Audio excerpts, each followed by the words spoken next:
I think we should now be live. Yeah, there's fireworks going off and everything behind me now. Wowzers. So, for people who don't know myself and Charles, we are just two average, well, I'm average, Charles is above average, competitors who race in the 750 Bikesports Championship. And we're just going to give you a bit of a run through of our season and talk about a lot of random stuff, I guess, and what's going to happen for next season.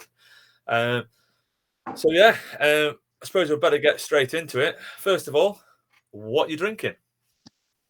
Well, seeing this is my first time, I thought I'd be on Carlsberg and gin, just to make sure I've got every avenue covered. Okay. I thought, like you say, if we're going to talk about what's happened this year, I need to drown my sorrows. But also, I'm quite excited to talk about next year's new change in plans. Cool. Have a guess what I'm on. Well, you're on Stellar and Lime, definitely. Stellar and Lime, and I'll only ever have 3, and after third, I'll be in bed. So you've got some pictures there. I mean, I did see you this afternoon. If we're absolutely totally honest, with your little lad flying around in his cadet. Bambino, he's 5. Bambino, yeah. So we've been at One this afternoon, and little Jack was buzzing around in his car. I think I've even got a picture here of Charles giving him some tips on his racing lines and encouraging. He was actually encouraging him to take turn 1 flat out in the rain. No surprise there, is there? White line, and he nearly took my toes off. Yeah. He said he felt your hand on his shoulder. It was Well, he went straight under. I mean that I worked it out. I said to Abby on the way home, if I can get my little boy George, he's only 3 months, so I'm getting excited. But it was 33 years ago since I started. I won my first trophy in my first race there in novice in cadet. Yeah. Some history in that kart track. It's been there a long time. Your deadline is ticking there, mate, because I bought Jack his first go-kart when he's 4 months old. Yeah, you're winning. I know. I've actually said I might buy your Bambino off you. Yeah. Right then. So let's let me run through my pictures here. For anyone that's expecting NASA quality broadcasting, you're probably going to receive Sports Direct quality, I'm afraid. Find the right picture. The one you've just put up. The one in mine and car next to each other. That's the one. She's up.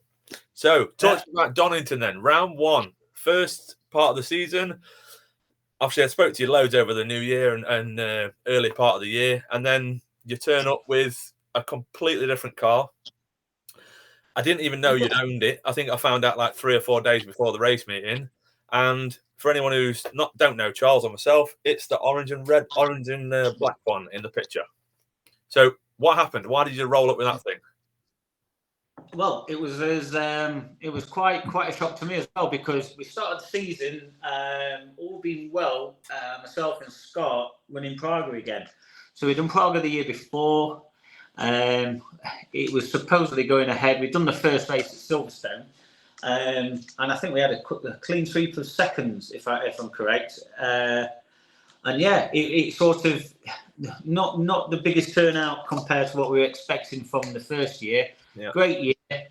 And then my old man, he emailed me and he went, right, what do you think to this? And it was just a complete, a chance that he bought off Richard Wise, that beautiful orange and black, the Mattel, but it was 1000.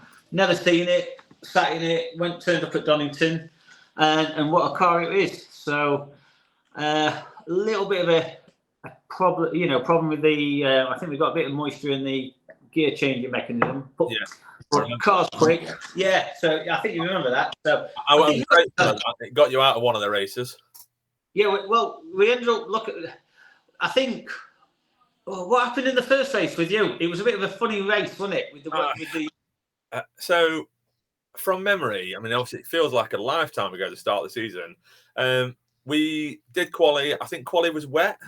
Looking at the time, it must have been. So yeah, quali was wet. We went into race one. We were all excited because the track had just been resurfaced and the track was quick. And I'd been in the fives in testing, late five, so I was all sort of excited. Got into sort of getting ready, basically suit on, boot, and race one, and it looked like it was going to be wet. To be honest, it had been raining and the track was wet, but it was drying.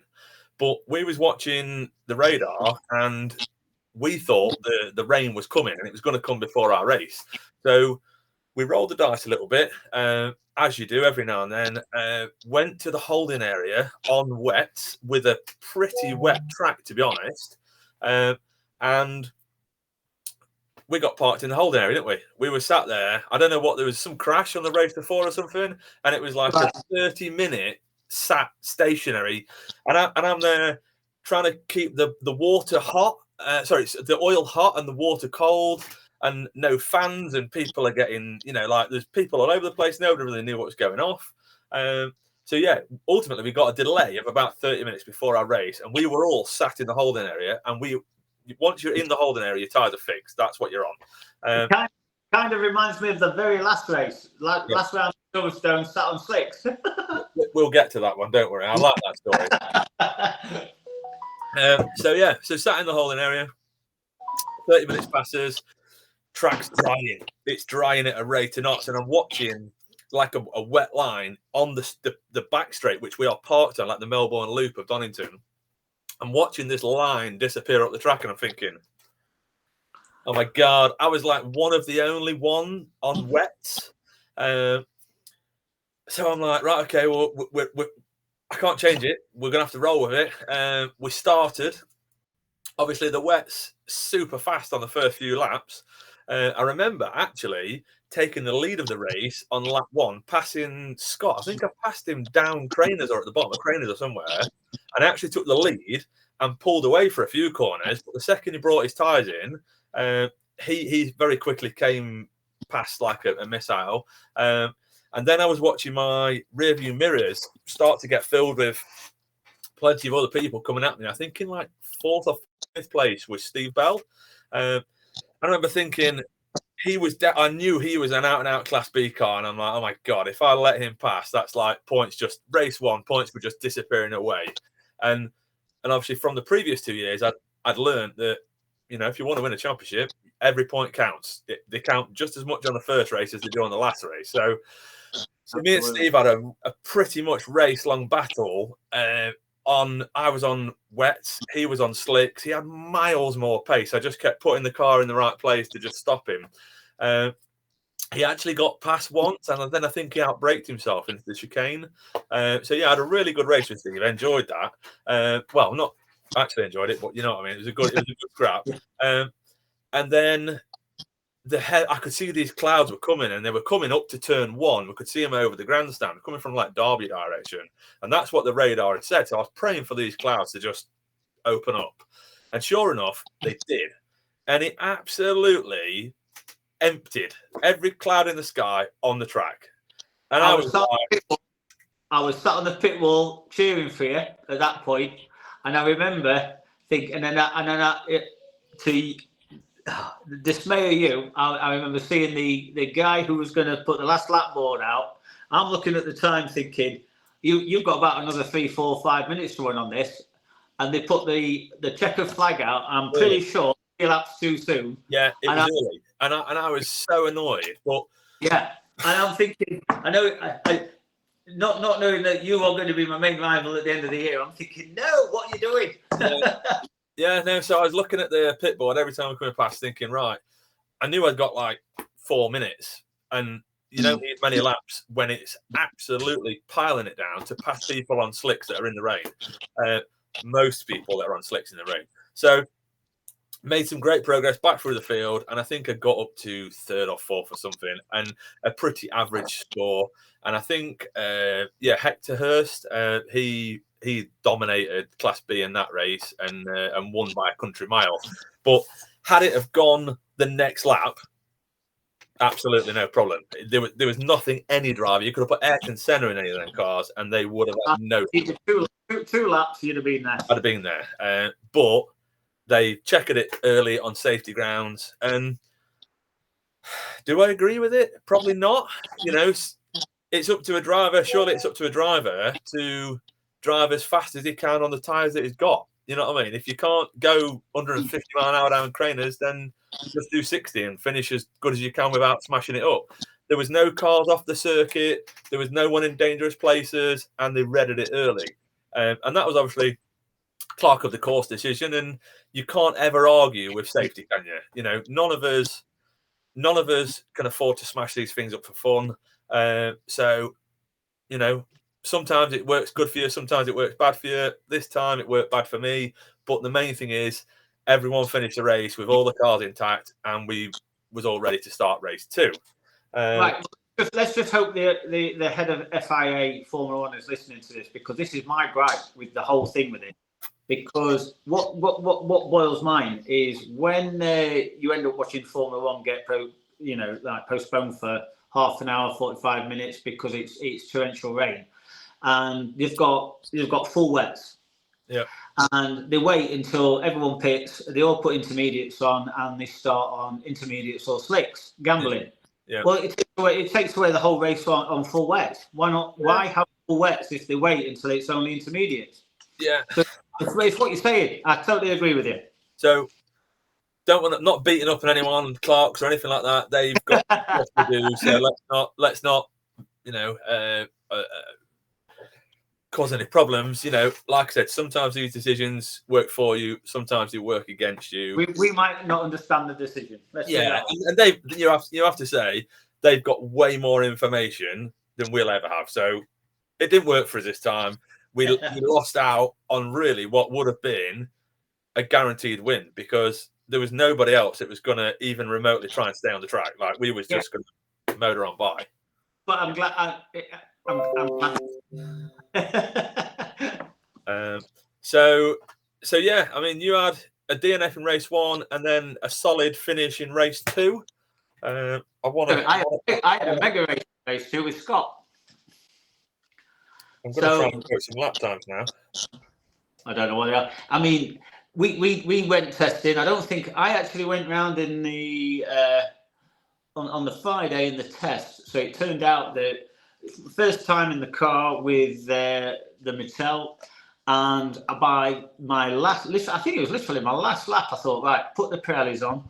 We went for it, and I was desperate to get under the 5s, and I think I did a 1.4.8 in the testing on Friday. I think Scott picked me with a 1.46, which is his quickest in a Praga, and I actually just out of chance, it was this, a 1.48 I did on my last run on the Friday in the Mattel, and I best the same time as the Praga.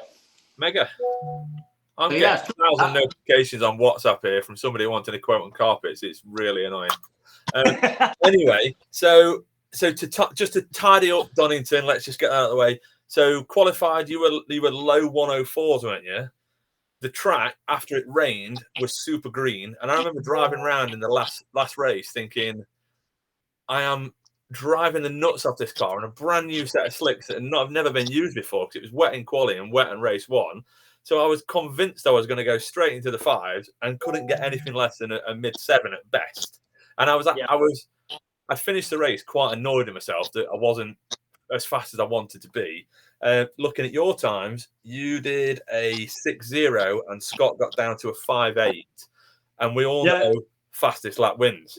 So, you know, you won the race. Scott was faster. So anyway, let's roll out of Donington and head on to round 2, which was Anglesey.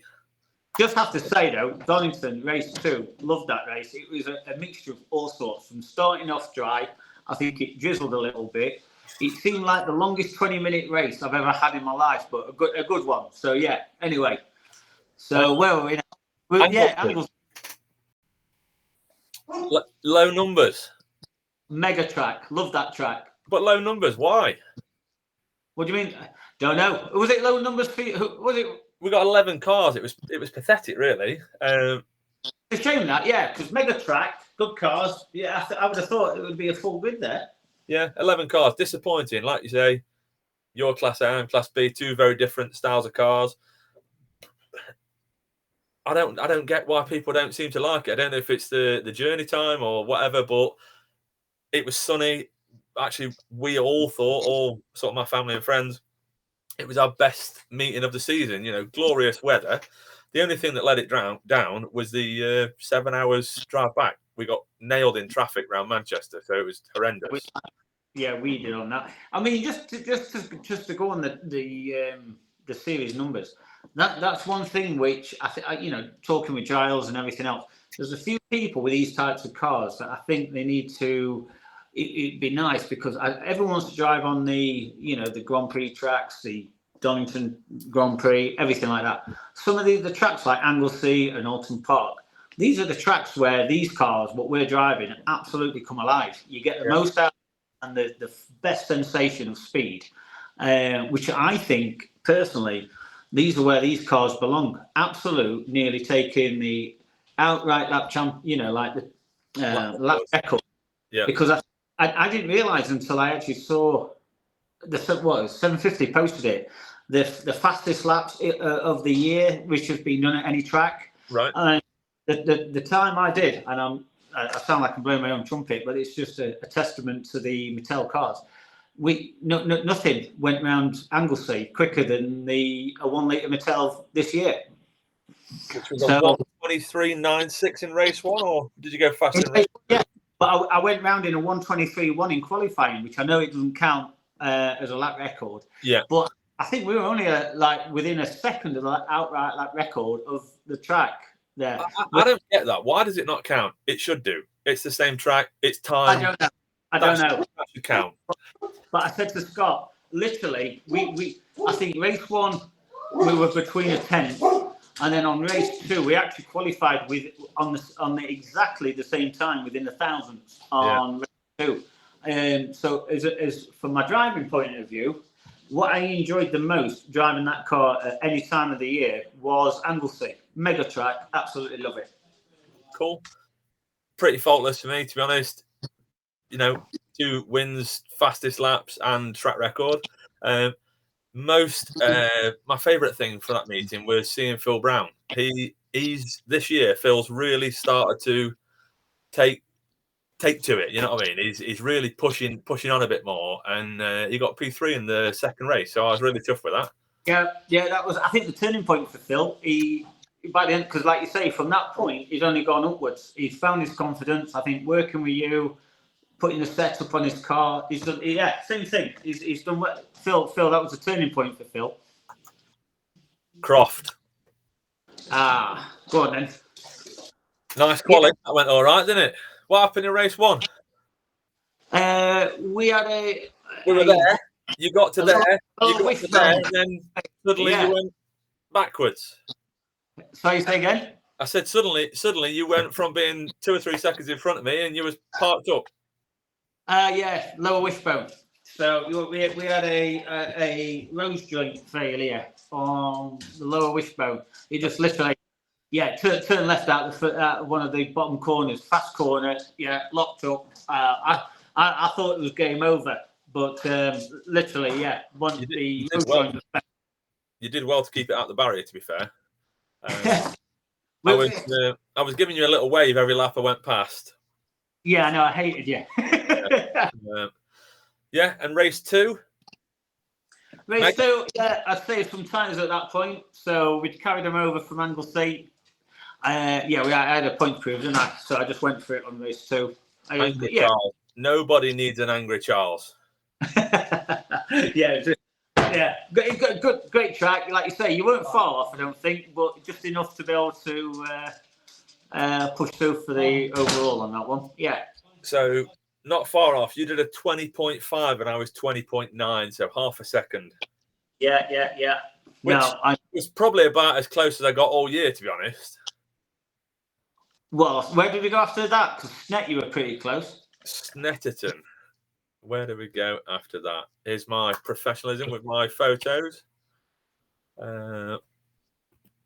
Yeah, Sunny Snare. That was actually probably my favourite race of the season.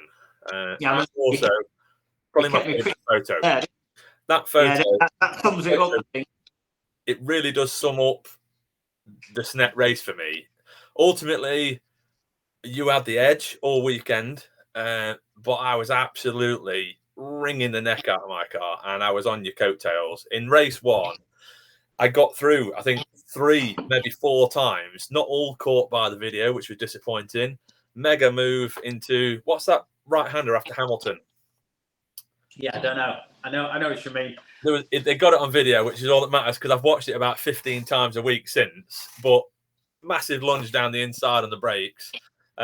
Praying to God that you could actually see me, because I know your car, the cockpit sides are here, and the mirrors are about this big.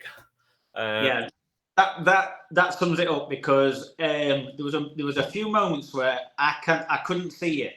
So I think that was probably the best I've ever seen you, or where I wasn't as strong on the brakes. And if I couldn't see it at the last moment where I'd hit the brakes, if I couldn't see it, I was pretty sure you were down the inside, or at least going to be down the inside. And there was a few times where I was, and we were 3/4 overlapped, and I was like, I'm not sure he's seen me here. And I actually bailed out of it, and you went in, and they got one of them on the video as well, which was close. Yeah, I'm glad you saw that, because I gave you room. I thought to myself, yeah, if I can't see him, he's coming down there. And then on a few occasions, it took me back. Honestly, during the race, I'm thinking this is going to be our Ayrton Senna and Martin Brundle in F3. If he can't see him, I'm going to gauge on him. It's either we end up in the barriers in the gravel trap, or we have a crash. But if I couldn't see you, a few times you just next minute I see where I could see you on the inside, you'd come down. I'm like, right, fair play. He's on the brakes. So I never knew when to actually turn in, because I didn't know if you were going to be there unless I could see you in the mirrors from like a little distance back. I was happy. Disappointed I didn't get into the 50s. I think I did a 51.0. And there was a few laps towards the end of the race. That first race, I think we both got our tyre pressures massively wrong. My car, every single lap was getting quicker and quicker and quicker and quicker. And that's normally the wrong way. Normally it peaks on lap 5 and is a gradual destination to sideways after that. But it was getting faster and faster and faster every lap. And I was watching the times coming down. And 2 laps from the end, we were still half a second away. And I've seen it on the live coverage. We were super close. And then I got blocked by a bank marker coming out of the little wiggly bit coming around to Coram. So it actually made it look like you got a really convincing win, but actually the lap previous I was under your rear wing. But that race will go down for me this year as the best one. I think that photo sums it up perfect. That's how close it was every lap, most corners. Like driving these cars that close, where they both differ so much in their capabilities and like where their sort of qualities lie. You know, your car's just an absolute missile in a straight line and is good around medium speed corners. My car, in comparison, steady in a straight line. Not as quick as yours, but that's just the size of it and the weight. Obviously, your car's 555 kilos and mine's 720. Now, obviously, I don't help that situation, but you are who you are. So, you can only do what you can do with what you've got, can't you? I wanted to say something else there, which my old mechanic used to say. Woody, if you're watching this, used to say you can only... I can't say it. I'm trying to keep it PG. But yeah, summed it up perfectly. And then to end the meeting, actually, we were very lucky. We were allowed to stay over at night. We'll not go into too many details of that. But we enjoyed a nice couple. I'm happy for you to go into that, because I thought you were going to get disqualified from the meeting. Nah, we're not talking about that. We enjoyed. We got permission to stay in the paddock where we was, and then we went for a couple of beers at the bar afterwards because we'd had such a mega race meeting. I mean, that photo and that race sums up for me the whole Bikesports Championship. It was mega close. It was mega fair. It was fun. You know, like it was respectful. We gave each other space. You know, we raced hard as hell, and not. You know, we didn't have no one, I don't think anyone all year has damaged a body panel in this championship, which says quite a lot. I lost a mirror because I crashed into your Brands, but that's it. And I think you bent a wheel slightly, but you repaired it. But I think that's the only damage that's been for anyone all season, you know. But we'll get to the Brands thing in a second. But yeah, Snetterton race 1 will go down as the best of the year for me. It was a good, a good weekend. So yeah, where was it next? Brands Hatch. Yeah, this is one that This was more mental for me because you were playing on me. My little boy was due literally that weekend. I remember it, and I was. You were reminding me every day, every 3 hours in a text. You know what's going to happen. Am I going? Am I not? And I was given an 18-hour pass to get from Sheffield to do the weekend and back for that week for that day. And fair play to Abby because she let me off. I'm not sure I would have let you. Now I'm going to see how this year goes because we've got a little boy due, and it's due around the Silverstone weekend. Brilliant. I don't think you should be. No, yeah. So maybe this is all going to flip on its head, and you'll be texting me this year, kicking off at me. So we'll see. We'll see what happens with that. I don't know. We'll just see. And I'm certainly not going to miss the birth of my second child for a race at Silverstone. But if we can make it, you know, we're going to try and make it. So qualifying at Brands, you were 45.5 and I was 46.04. So, you know, did you test the day before there? Did I what, mate? Yeah. Were you testing the day before? So we tested the day before, but I remember having a slight niggle with the car. We had a slight niggle with it, which we've managed all year, to be honest. And it sort of went away by itself. We were using a bit of oil, but yeah, it went away by itself, and it's all fine now. But at Brands, when we were testing, we've struggled a bit in testing this year because we've had no tyres. As silly as that sounds, they went from the previous years were unrestricted on tyres, so you could have whatever you wanted for any meeting, to this year restricting us to 4 sets of tyres for the entire year. Now, on something like your car, Charles, it's fairly easy because it doesn't wear tyres at the same rate as my heavy SR3. Like the car's 720 kilos, and it does wear the rear tyres quickly, you know. So I've struggled all year with having tyres for testing because we've got none left over from last year, and we're not accumulating or having any sort of spares, if you like. You know, normally what we would do, we would race on a brand new set at race 1, and then at round 2 that would become our test tyres. So then we would test on tyres that have only done 45 minutes, 50 minutes worth of running. So we're testing on relevant rubber and the car's handling properly. Now, we had an issue at Brands that we were managing, and also we were out of rubber. Like there was no point driving round and round and round in circles, going slower than I know I can go, and with the car handling funny, and let's say psyching myself out to think that, you know, the car, you know, it's too loose at the back or whatever. So we actually parked it pretty early. And I just said, and we knew we've been through the car like normal. After every meeting, we go through this thing front to back, so it always arrives on kill. And am I correct in thinking though you qualified on the old tyres, and then it actually rained race 1? Yeah, so I gambled on slicks race 1, and you saved a set of slicks for a monster in race 2 on the new slicks. Yeah, so we had a set of tyres left from Donington, which had done one run, and they were not. They're hardly touched. So we saved that. We used that all the way through Croft, and then again for qualifying at Brands, because we basically knew even on old tyres we could put it second on the grid. So we didn't want to give too much away with sort of tyre usage and stuff. So we qualified on old tyres, which would allow us to start race 1 with brand new rubber, and then What happened? It rained.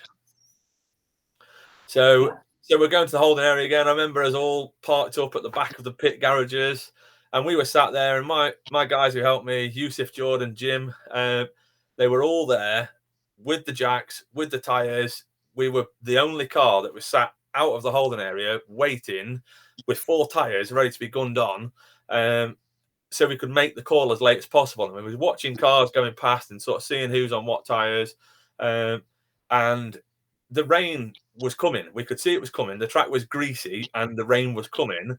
So we put the wets on and went into the holding area. I pulled in and I got pushed back into P2 next to your car. And I looked to my left and I saw you sat there on slicks. And it was raining. And I was like, okay, this is all going to work out how I'd planned. I'm quite happy with the situation. So we're doing the green flag lap. We do the rolling start. And I remember going down the pit straight thinking, no matter what Charles does, I'm going deeper on the brakes. You could have broke 10 metres from the corner. I was convinced I was going to go past you. We kind of had a little bit of a collision, didn't we? You braked. I'd got Jack Tomlin. He was really quick. He was chewing at me this side. Jack just he torpedoed both of us. He went straight down inside where I kind of didn't guess anyone would go. So I just felt a nudge on one side on the left. Jack had already passed us, I think, and then somehow I was that slow that you hit me on the right. So I think I've wound you up there. I've never been hit on 2 sides of the same car in the same corner on one lap. So at least, yeah, we were close. Yeah, I mean, we're obviously good friends, so we could talk about it. Yeah. But I haven't got a reputation. I'm a good, clean driver. I can't afford to fix my car, so I have to make sure we don't crash it. So came down, drag race Charles to the first corner. He braked pretty much middle of the track. Jack went to the right of him. I went to the left of him. I remember you sort of closed the door. I braked because I could see the door being closed. I didn't know if you knew I was there. So I went behind you, then came underneath you and went to the right-hand side on the brakes. But as I went behind you, I hit your back left wheel. And then when I came past you, I think I hit my front left to your front right. So I lost a mirror in that one. That cost me about 500 quid. And I think you got a slightly buckled wheel. How I didn't lose the tyre, because literally you could see the bottom of the bead when we got it off. Whatever I don't know what we could have caught on your car that actually ripped the side of the rim. You could see the bottom of the bead. Honestly, I don't know how it stayed airtight. Hopefully, it was my 500 quid mirror that you smashed off. Yeah. So that race would probably go down as the most impressive race for anyone this year, and I would give that to you, because seeing you drive that car, mate, on slick tyres in the rain was absolutely phenomenal. Like 10 out of 10 to you. I came back to the garage, and my father-in-law said to me, "We made the wrong call, didn't we? We should have gone slicks." And I was absolutely no. We were definitely on the right tyre. There was no way on the earth could I have driven my car on slicks in that race. No chance. I appreciate it. Nice. I think you was the only person on slicks, and I just still don't know how it had so much grip. You eased into it, and obviously the temperatures come up, and that helps. But it just got quicker and quicker and quicker, and you just went, mate, like absolutely went. So yeah, 10 out of 10 to you. That was your most impressive drive. Race 2, a little more. It was close. A little more normal. Yeah, well, you saved your new tyres through race 1. So I actually said to my old man, because we carried the tyres over from Croft with the tyre, like you were saying, with the tyre restrictions. We were like, right, can we be quick round? Can we be quick enough? So we saved the tyres and then carried the tyres through rain. It killed the front tyres in the rain. Yeah. So come race one, we just had no front end because obviously with it being wet, you have to turn in quite aggressive. Well, how I do to try and find the grip. It just rubbed off. I should have either swapped the tyres over, which we didn't. We just thought, but you were like, again, you put the new tyres on. I couldn't shake you off. Honestly, I think if that had been a track at like Snet again, if it wasn't for where I could put the car in the right place to just hold you off, I could keep things coming. If I pushed too hard, I'd tire the tyre out. So I remember literally. I don't even know what was the end of what was the times between the ends? I'm not telling anyone. You've made it sound a lot closer than it was. It was 6.5 seconds at the end of the race. Lap times, you did a 45.89 and I was 46.09. So close, like 2 tenths. I don't think it was far off. And I think once we got into a bit of the back markers, I think it came down to a bit of traffic, and it was. I knew it was close because I couldn't rest. I had a what's the word? Is it an epiphany? Is that one of the things? I had a great race with Jack Tomlin. Nice guy. All fast. You've just reminded me, because this is what it was. I thought Jack, for some reason, I'm trying to see what I could see, because I saw you pull up, and I knew you. I was told you were on wets, and I thought Jack was on slicks. When Jack came on race one, came down the inside of us, I'm thinking, right, here we go, so he put you third. I'm thinking, right, I need Jack to beat you, and then this is it, and I'm regretting it because I thought, right, maybe I should have rear gunned Jack. This is where it comes in already. Class A, Class B. You are thinking about it. Yeah. And thinking, maybe I should have rear gunned Jack. But I thought Jack was on slicks, thinking, right, this is going to come to us in the end. If I can get the chance to go through, I'll pass and get out of the race, thinking Jack's going to have it. And it wasn't Jack. That was right. Jack was on wets, and then you did the same move at the same track, wasn't it? From the year before, where Simon, exactly. Simon's probably watching this. I think he was a little livid about that. So in 2022, me and Simon was scrapping away for the championship. We had a triple header at Brands, and one of the races we came. Is it the Jim Clark S's? Is that what they call it? That corner. Yeah. So we came into there.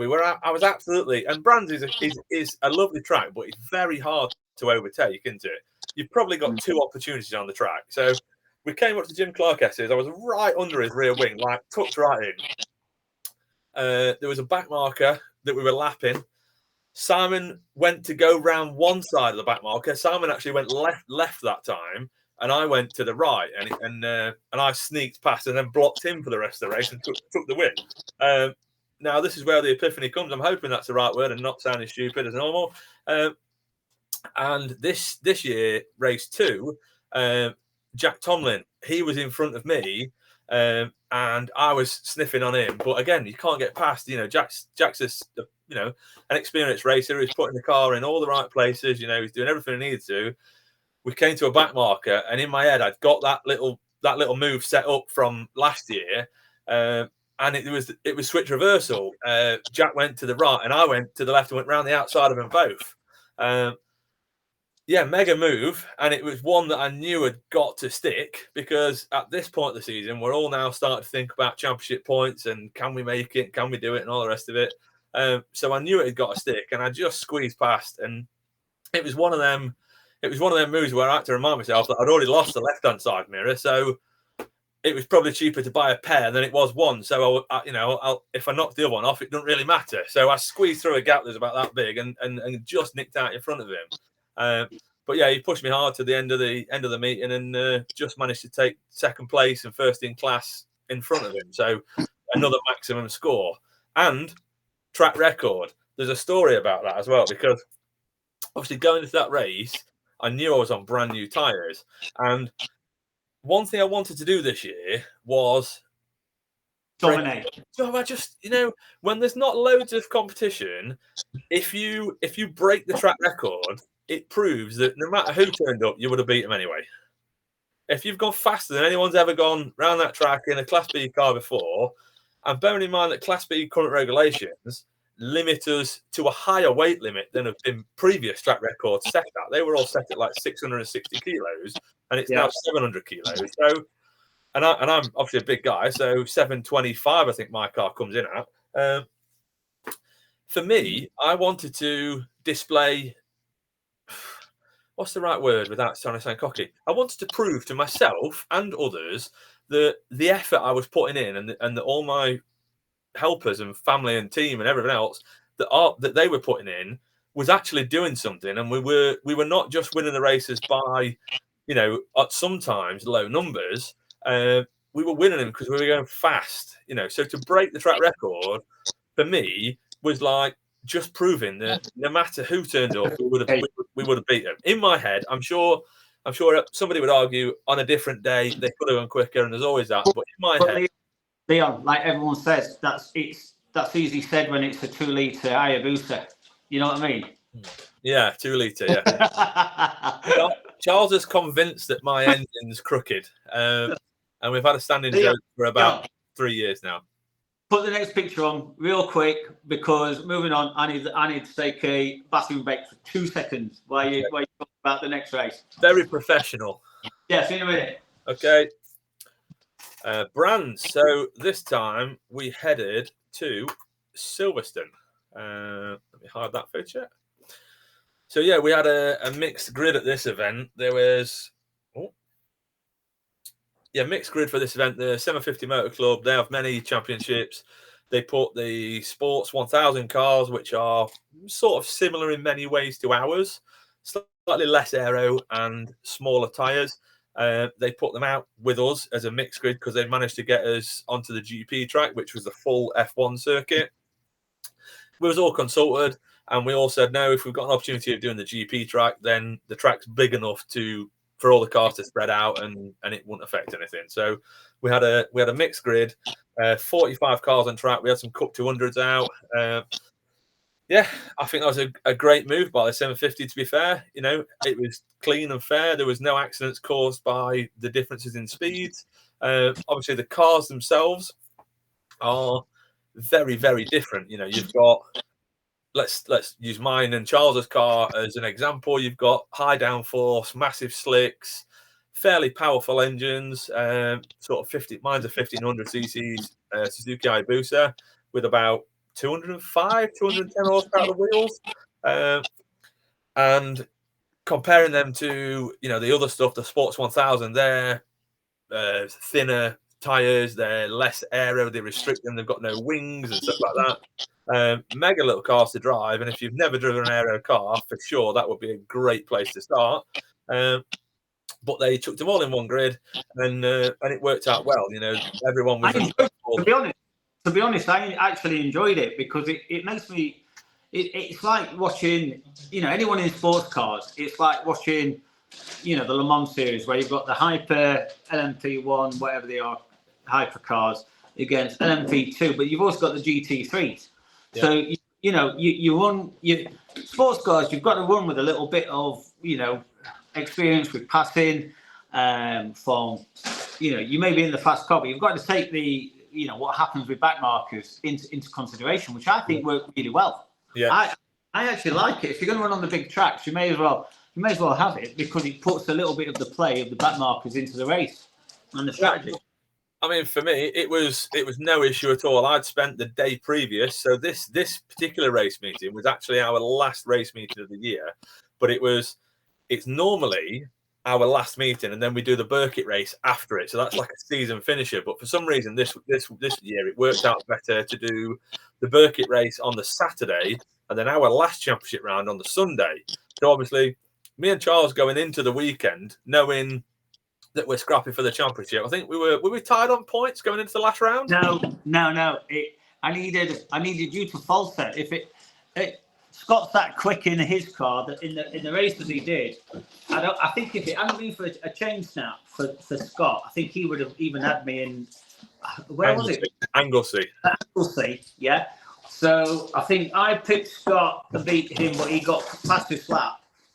But I won the race because he snapped a chain. Yeah. Which I think was the difference between what left me with the opportunity of winning we turned up. So we were testing, and I've been trying to. I've got you every in between every week. Trying to tell me that my engine's not going to last all year.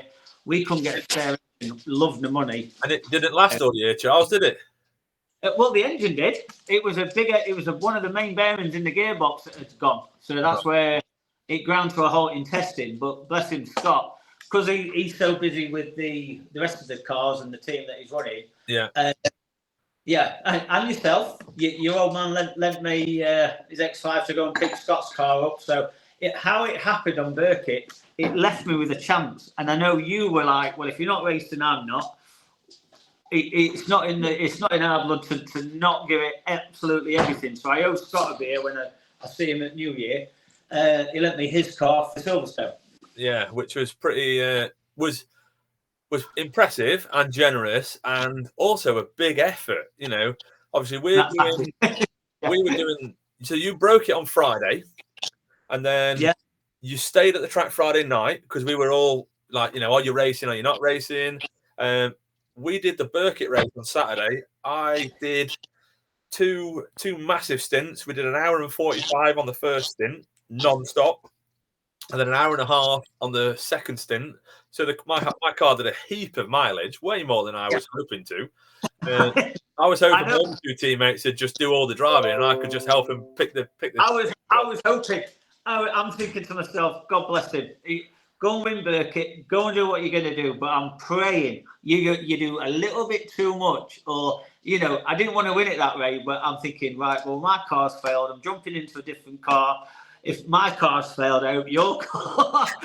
I know you got a team. Oh, bless him, Phil's like, you're telling me, right, well, we've helped Phil. His car's flying. And Phil would have lent you his car. And I'm like, well, this could be interesting going into the last race on the Sunday. Yeah, so we survived the carnage of the Burkitt. Actually, no real carnage, but we survived dodging MX-5s. Where did you finish in the end? I think third. I couldn't even. I lost count. I'm thinking, you finished well. A little recap on the Burkitt. So, in brief, we was very fast. We were very fast. Ash Hicklin, mega fast. I was flying. It was absolutely flying. And every time I was on track, I was the fastest radical. I was taking time out of the leading car every single lap, at least a couple of seconds. Now, I'm not saying that I am a better driver or a faster driver over a lap than James Lay or anyone else. What I'm saying is I was taking way more risks than they were. Now, obviously, they were in first place, so they didn't really need to take any risk, did they? It was all on me. But I think in my first stint, Tom, one of our teammates, he started the Burkitt in his SR10. We had some confusion. He went past the pit lane, went past the start-finish line twice, and nobody saw him on the pit wall. The guy who was doing the pit wall just didn't see him, so just presumed that he had broken down out on track. At which point, there's no radios in our cars. Some teams do have them, but obviously we're budget racers, so we just haven't. So they sent me. I had a full tank and was sat with the car running in the garage, just waiting to go. They realised he hadn't come past, so they sent me, and I was on my way until the car ran out of fuel. That was the brief. Just go as fast as you can until it runs out of fuel, and then try and get it in the pit lane. So I was pounding around, and when I went out the pits, about 5 seconds later, Tom came past in his SR10, and they spotted him. So, while ever there's two cars with the same team number on the track at once, you don't score any laps at all. They wipe both of your laps. So we lost 5 laps. It took them 5 laps to put the pit board out, and Tom kept driving past, and either Tom didn't see it or the board didn't go out in time. I can't really remember how it happened, truthfully, but there was 5 laps between me leaving the pit lane and him actually coming in and us starting to count laps again. And we went from 66th to 3rd place in that first hour and 45 stint. So I remember coming back in, and I was absolutely distraught. Like, I felt horrendous because my pit board was telling me all the time that I was nowhere. And then I came in and everyone seemed really pleased with how I'd done. And we got back into 3rd place. But actually, I was I still didn't know the situation. I didn't know what happened. I was just driving round and I was all a bit confused on what the pit board was saying because nobody had overtook me. So how have I gone from 3rd place to 65th? You know what I mean? I'm like, are these guys drinking or what? So it wasn't until later on, after they'd sat me down and explained what had happened, had I realised that it was penalties that had put us 5 laps behind.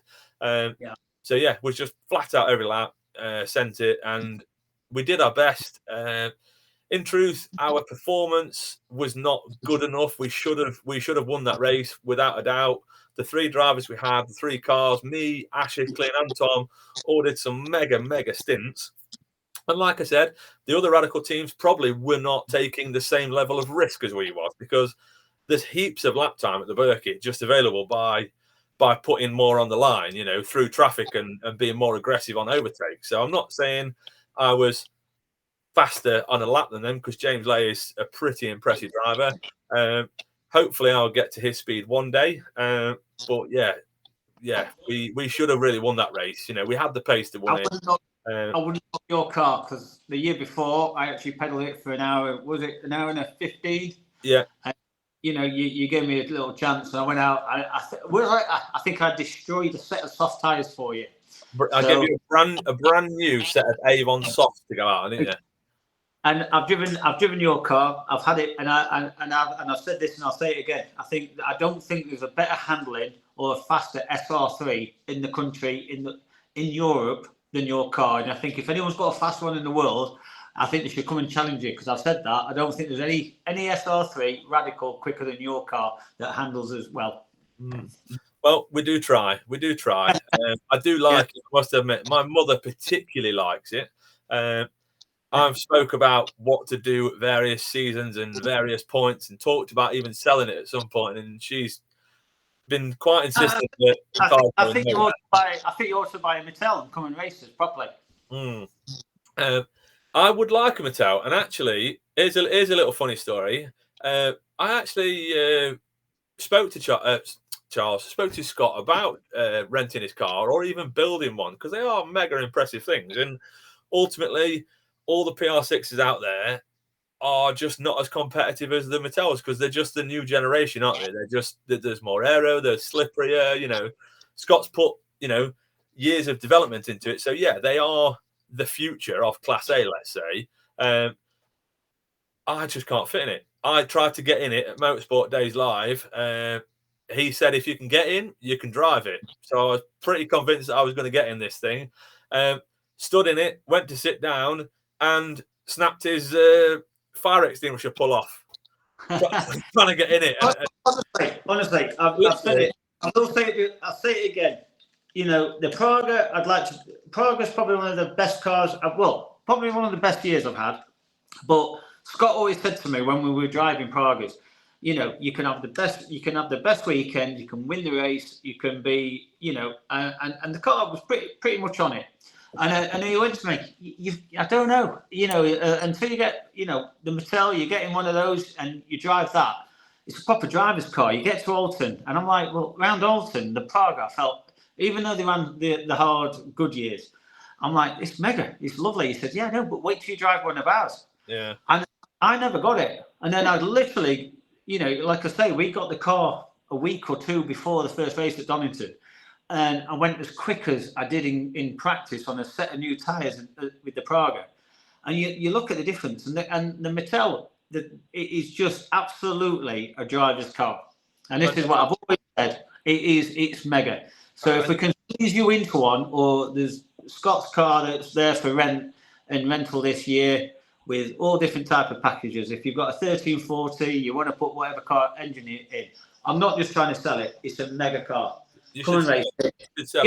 Give Scott a car. I am selling it because it is an unbelievable car to drive. Yeah. So I broke his car trying to fit in it. So yeah, unfortunately, that's probably, I think we could probably get in, but my God, I wouldn't like to try and get out of it. I'd need some sort of like disabled hoist or something like that. So I'll maybe stick to my SR3 and we'll see. We'll see in future what we can do. Our races at Silverstone. Our races. Yeah, forget that. Yeah, that sums it up. What a photo! I don't know if you can see on the picture, but Charles is. What are you doing, Charles? You keeping up foreign relations or something? Foreign relations from Top Gun. I'm giving you the bird. Yeah, flipping the bird. Yeah, one of them. No, you can't do that. Yeah, we said to keep this PG. So qualifying. I actually got pole, didn't I? I don't. What even happened? Because Scott gave me his car. It was a bit different. Was it raining? It was raining. Yeah. So. Yeah, I mean, obviously, I'm not going to lie. I'll tell the story truthfully. I'll tell it truthfully. Obviously, Charles is jumping straight into Scott's car. You didn't even test it. You literally climbed in it and drove it onto the track for qualifying. So you were never going to find the limit of it. But I was pleased to see you was like a second, 1.4 seconds behind me, Charles. So that was good. I managed pole for both races. Obviously, the SR3 is quite well suited to the fast corners at Silverstone. Big braking zones, fast corners suits the SR3 a bit more. And obviously, the wet conditions, bigger, wider tyres, bit more downforce. So it allowed me a bit more, to use my car a bit more rather than just straight line speed, where the slippery metal and the horsepower in that thing comes into its own, really. Race 1, what happened, Charles? Right. Well, that kind of goes back to what we were saying at Brands. It was looking so good. I know that our car with the Pirelli can go quite far into the rain, like we were saying at Brands. Yeah. And then we just, it kind of went south, didn't it? It just went south. We used the app on the Met Office app for where the rain's coming, and it just didn't show the kind of rain it was going to bring. And I'm like, even if it does, certainly around Silverstone, where the Mattel's got mega downforce and the softer tyres, it might not have the wider platform as the SR3, but it goes deep into the rain. It just hammered down. I don't know if you've got a picture there of the race in the how wet it got. It was monsoon. That, I have to say, one of my hardest races I've ever done. Where are you impressed with my picture skills? I don't know how you're doing this. I'm actually, That kind of sums it up. I tried, didn't I? You tried. So I'll speed it up because we don't want to drag on. People don't want to watch me and you talk cars all night. Race 1. We're sat in the gazebos. We were pitting next to our truck in the paddock. We were all watching. Everyone was obviously the last race of the season. We're all like, I'm nervous. Everyone's sort of nervous as well. It was the age old. Do we go slicks? Do we go wets? Do we go slicks? I didn't have to cover you off. All I had to do was cover off everyone else. What I thought what was going to challenge me and lose me my points. Yeah. And had it been 15 minutes, had they started it 15 minutes earlier, I think you could have had a problem. But even if I'd won Class A, it didn't work. You needed to go the other way. I think how the points were, you needed to have taken the wrong tyre choice. It go the wrong way. And I think, bless him, Phil, you got the best wingman in the world. Phil had covered you off. And Phil was fast at Silverstone. It was quick, wasn't it? It was mega fast. So I remember trying to hold him going into Beckett's, which I love that section of corners. And I'm like, next minute I lift it and Phil just comes fucking whopping past me. I'm like, go on, Phil. So a couple of weeks prior to Silverstone, Phil has said on many occasions, if you're ever scrapping for a championship and you break your car or blow it up or crash it or whatever, you can just take Rory. Rory is Phil's car because he's red, Rory the racing car. So Phil said, yeah, take Rory if you need to. He's there if you need him, mega generous.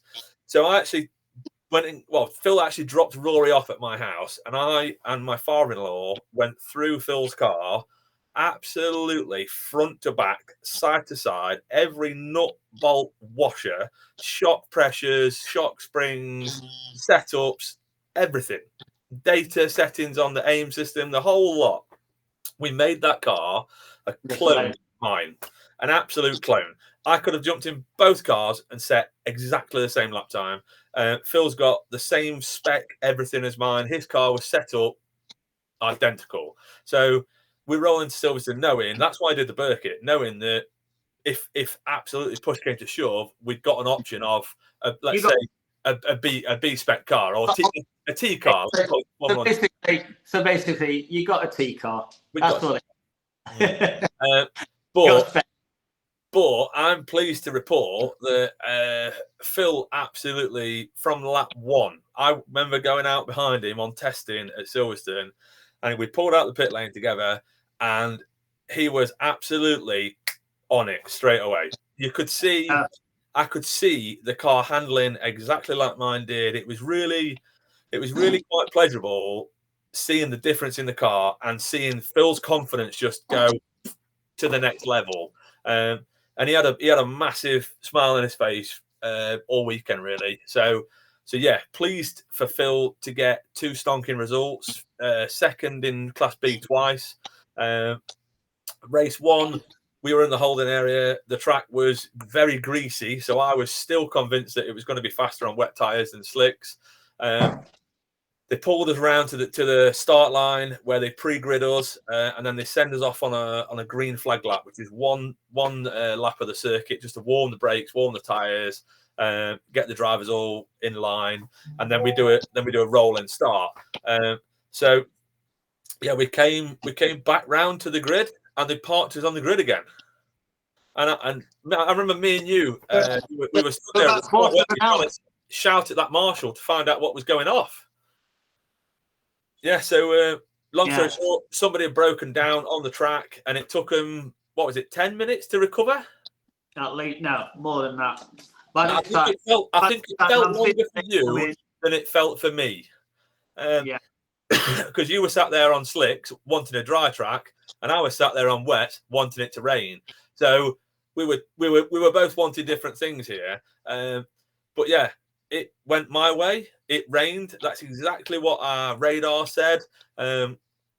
My dad saying to me before the race, he said, "Don't get sidetracked as to looking at what everyone else is doing," because I was convinced it was going to be a wet race and a wet tire, and everybody drove past our gazebo on slicks, and I was like, okay, we got the wets on the car. And I remember thinking, oh, we're actually doing the right thing here. And even my wife came to me and said about Donington, she actually said, just think, like, if you go out on a opposite strategy and then they flag it because of safety concerns, and you've given all your advantage away.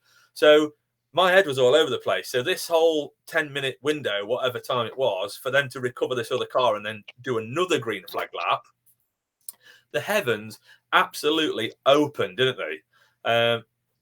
Hi, Charles. Have you had one? Didn't they, Charles? They opened, didn't they? The heavens opened. It was absolutely bouncing. It definitely went the wrong way because we had to gamble against the strategy you were doing.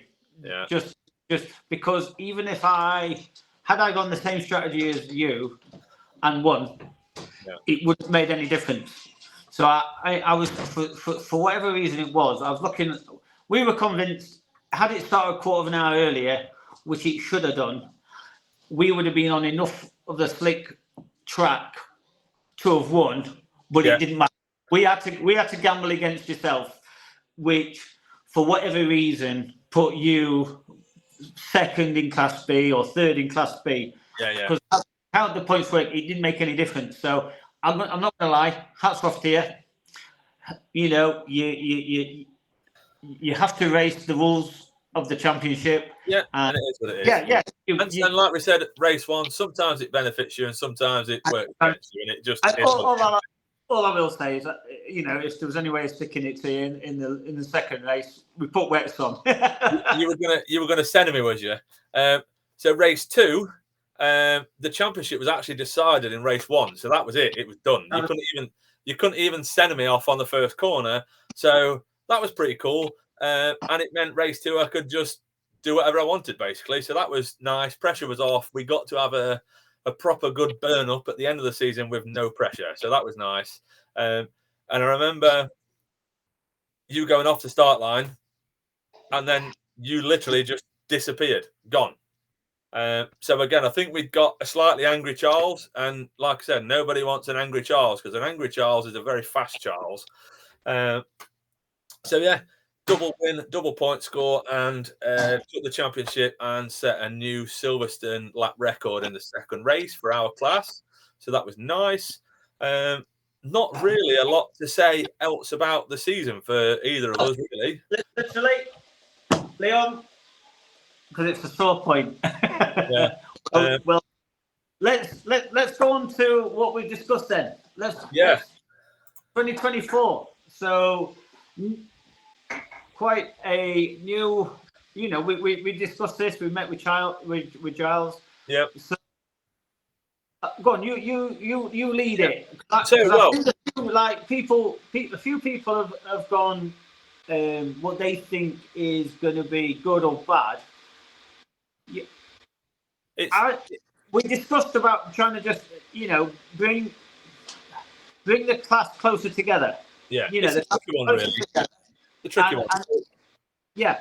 So essentially, both myself and Charles both thought that there was things that they could have changed and regulations that they could have done, and the format of the meetings could be changed to make them a little more appealing to other races, to try and maybe pull in some races from other championships and drag some races that have previously done Bikesports back out, for something fresh, something new, different challenge.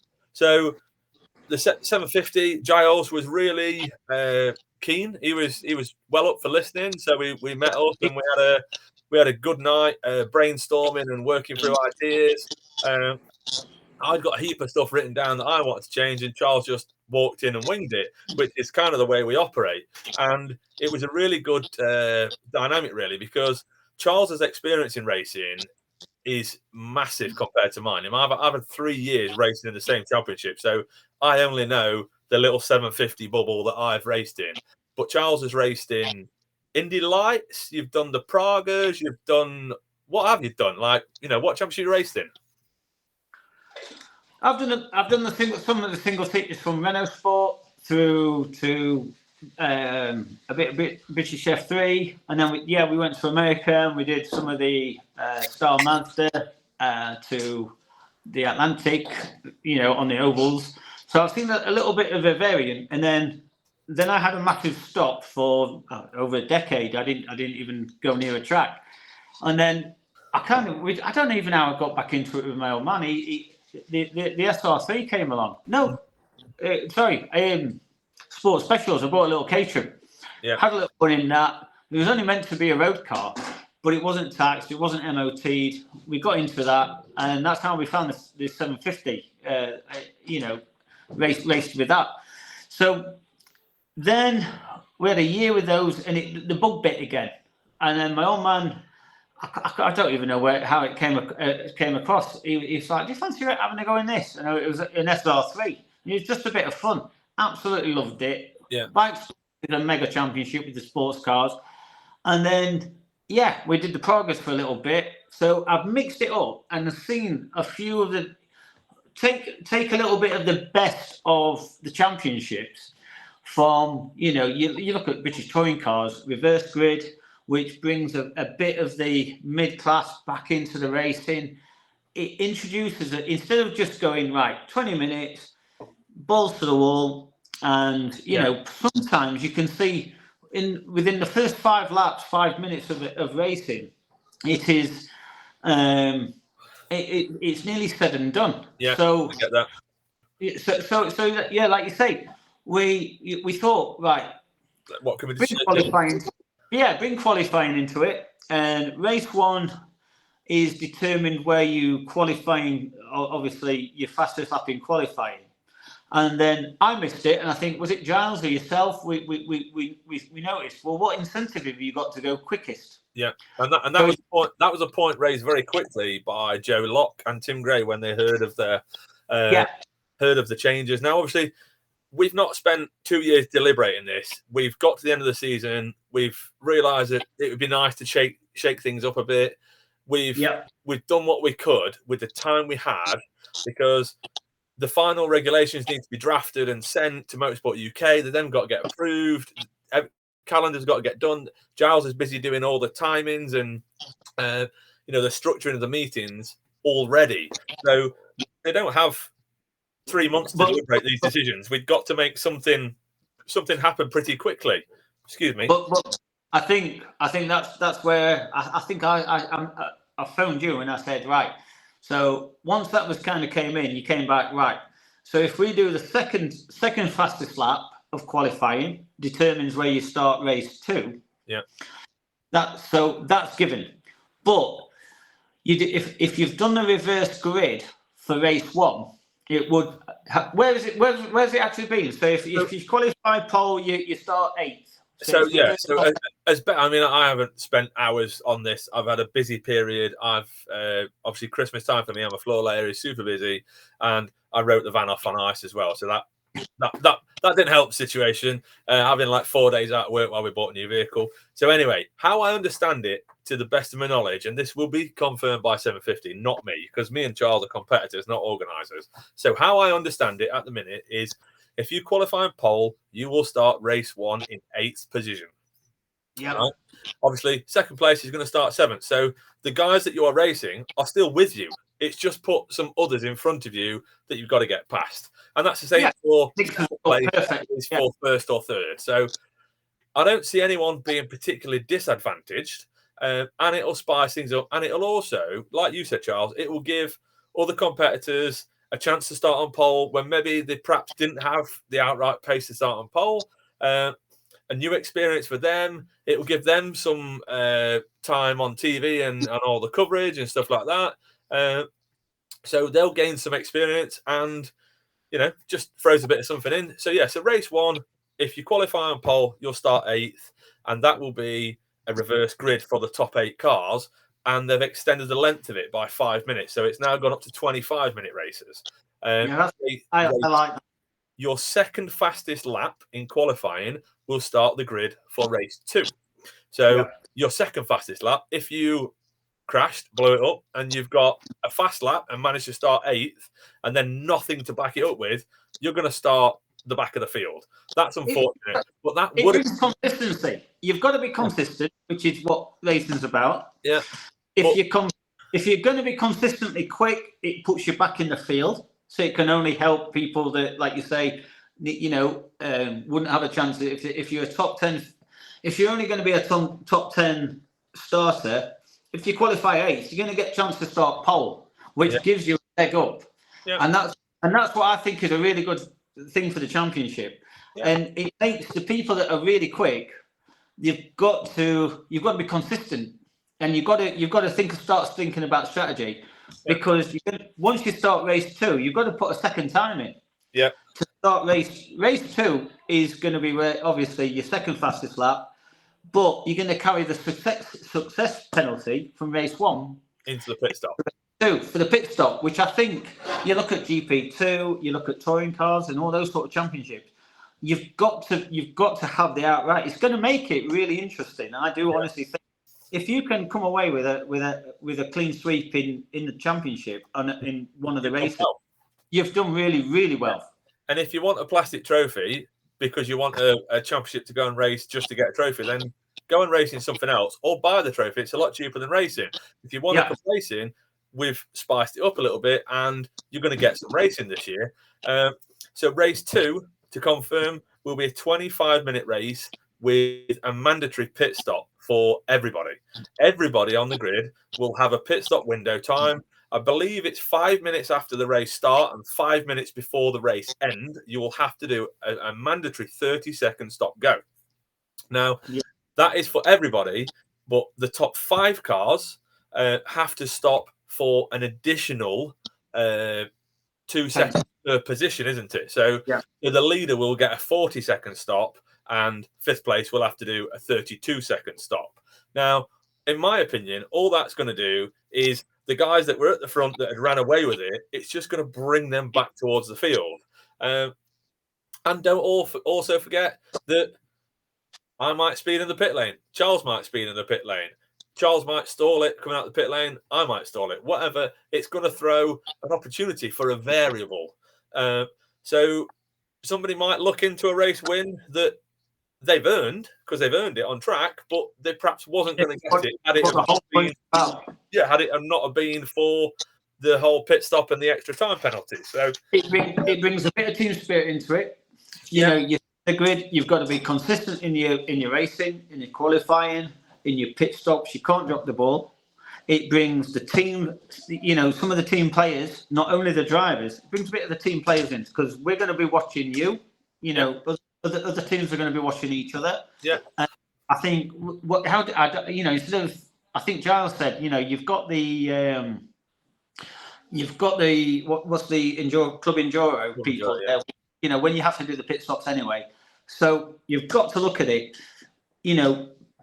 Time your own pit stop. You've got onboard cameras. So if anyone's got any protests against, speeding in the pit lane, which I think you've got your radar goes into it, guns, you're going to film it. If anyone's got, you can video your opponent. It just means we learnt this in Praga. If you don't drop the ball, it's worth being a second or two slower in the pit stop than being 1/10 too quick and getting a penalty. A stop go, costing yourself 45. And it just gives that element. I know people have got their doubts in, what the pit stops bring. It does. It absolutely brings uncertainty. Yeah, a variable. A variable. If you're gonna drop the ball and be too quick, it's down to your team.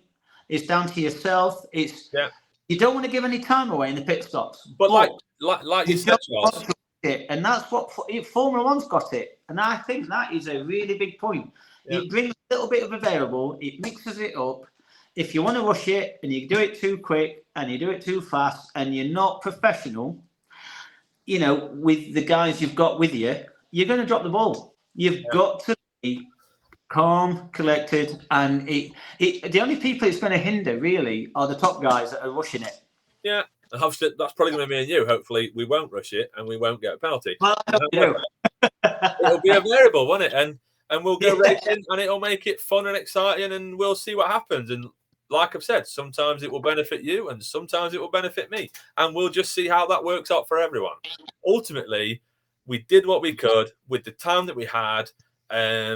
Tim Gray came up with a great idea. He said, ultimately, it would be better to have 3 15-minute races because. Like you said, after the first sort of 7 or 8, 10 minutes, who's going to win and who's going to fifth. So Tim's right in what he says, but unfortunately, our championship operates on a one-day format, so we can't have another flag lap, another turnaround. It didn't have that space in the what's the timings. It just didn't work. I've got Tim, and I took those on board, but I do think you're just doing 3 formats in the day of the same thing. Yeah. If you've got 2 racers that operate in this differently, you've got it just brings people into the starting pole that wouldn't otherwise start pole. It makes the people that are faster have to race harder. None of us want to bend the cars. We're all very respectful of everybody, and we're all good friends. It is. We're there to have fun, and we know each other, and everyone has a lot of time and respect for each other. And I think bringing the pit stop race, I think a few people may have not done pit stops, which may make them a little bit nervous for doing it. Once you've got the first round out of the way, and you come down whether you're watching your speed. You got it on a speedo, or you've got, I'm sure, Rich with RLM, he can set anybody up with a pit lane speed limit. It brings a new element, which I think everybody is going to find exciting. And when you leave the pit lane, we've all watched Formula One on board. When you come out the pit lane, you let the speed limit off. It's going to bring a new sense to a few people. It's going to be exciting. And I genuinely think people are going to, after any hesitation of what it brings, after the first race at Donington, they're going to love it because it's going to bring that feeling like it will feel like Formula One to a lot of people when you leave the pit lane and you let go of the pit lane speed limit into a live race. It's exciting. Honestly. And it's not like we've got to dress this championship up as something that's faster than it is, because the cars are fast. They're going faster than British touring cars. They're going faster than half the MotoGP grid around Donington GP. So, like they're faster than the GT cars. Like your Porsche Cups, Ferrari Challenge. They are absolutely flying. However, our format, I believe, has been a bit stagnant and wanted a little bit of tweakage. So we've rolled the dice a bit. What's the worst that can happen? We go back to how it was for the next season, or we try Tim Gray's way for the 15 minutes and see how that works. I'm totally up for suggestions, but the point I will make is that nobody else has made any suggestions. It was me and Charles. So what else have we got to go with? 220 races, or we roll the dice and have a go at this? I think this sounds like a way better format, and I'm excited to go racing next year to see it all unfold. I think Donington. I do, honestly. I think Donington, for people in the pits, spectators there, and just the TV coverage, it's going to bring a new dynamic. It's going to be good. So let's see how it goes. Yeah, and I've every faith in every competitor in the championship that they will operate in the manner in which they've raced for the last God knows how many years, and it will be clean and respectful, and we will have a good, clean championship, and we will keep up the reputation that the Bikesports Championship has earned, which is, clean, honest, fair racing, where we all polish our cars on the day we get home. I have raced with the same bodywork for 3 years. I don't think there's many other radical championship competitors that can say that every single panel on their car is 3 years old. And if anyone that's got a track day car, a track day radical, there's going to be a marquee, I believe, at the races now. Just come, if you've got any inquiries, come and have a look. Come and talk to Leon. Come and talk to the 750. Talk to Charles as well. Don't just talk to Leon. I'm trying to inundate you with it. No, but seriously, come and talk to anyone in the paddock. We'll if you want to go racing, not just track daying, it is the perfect place to come and have a go. And anyone, I think, like we've discussed this, anyone could come, any newbie that doesn't know what it's all about. We'll take you under the wing. Come and we'll take you into our warning and come and say, right, for the first race. So you're not worried about when you're going out on track, when you have to sign on, what you have to do with your tyres. We'll look after you. And come and have a go. And if you like it, once you've found the format, you're part of the group, you're part of the series. Everyone is willing to help each other. Like you I think you took me to the tyre people to go and get my tyres changed for the last race because my van broke down. So I was using you. You helped me. I was your mate. You helped me get my tyres. And then you drove Dad's X5 350 miles to go and fetch your car that you tried to beat me with on the Sunday. But that is how the 750 paddock works. Genuinely not like a salesman, because I don't care if 750 make any more or less money, to be honest. I just want more competitors to come racing. It is a fantastic championship to be part of, and the people are what makes it what it is. There's a great bunch of guys who are willing to help each other, and will have a barbecue and a chinwag after testing and before the races. I don't really know what else to say apart from if you've got a radical buried in your, or a Mattel or a Spire or something else. If it's buried in your shed and you thought about racing, come and racing again and get involved. If you've, like Charles said, if you've done a track day, I know a few guys out there. I talk to them quite a lot, to be fair, on socials. They're doing track days. My first race, 750 Motor Club, gave me Charles as my buddy. They put me in a garage with Charles and Ash Hicklin, and they said, those two will look after you and they will do anything they can to help you. And if you need to know anything, talk to Charles and Ash. And for me, that was invaluable. And I'm totally willing for anyone, whether it's be an existing member or a future competitor or whatever. If you want to come and buddy up and you want to ask questions. You will tell you anything. I've shared my setup on my car with other competitors, so I'm not a closed book. Charles is not a closed book. We're all willing to help. Just come and get involved.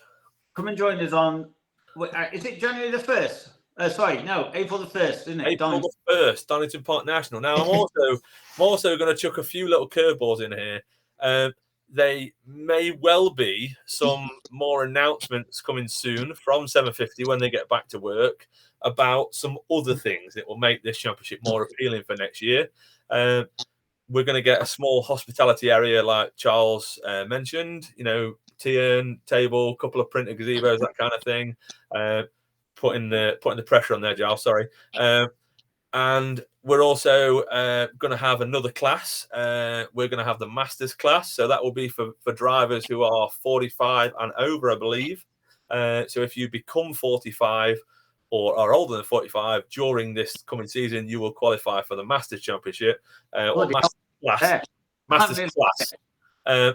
So yeah, something to go racing for. And there's some quick old boys in our championship. Phil Brown, if looking the lower of that photo, he is absolutely flying. So yeah, he Doug Carter, everyone, they are all proving that age is just a number, and if you can drive, you can get in one of these cars and send it. So yeah, get involved. What's not to like? Plenty of people help you.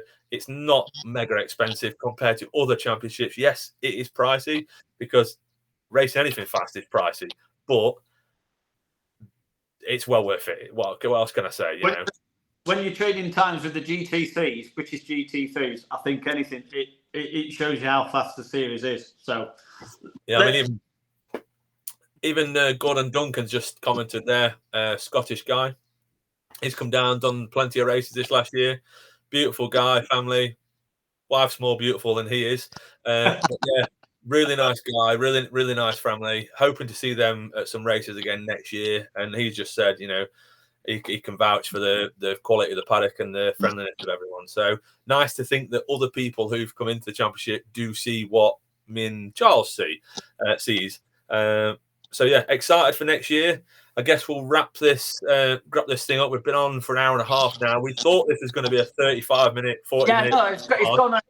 But I mean, anyone interested, literally, it is PM anyone in the championship. I'm willing to speak to anyone. I know you are. So any queries, any questions, get in touch and let us know. Very good. Right, Leon, it's been a pleasure. I'm going to go and eat my Chinese. Merry Christmas. And yeah, thanks to all the sponsors who make this possible, as always. Hopefully we'll more of the same in 24, but let's see. See you in a bit. Take care. Nice one. Bye. See you, mate. Bye. Bye, mate.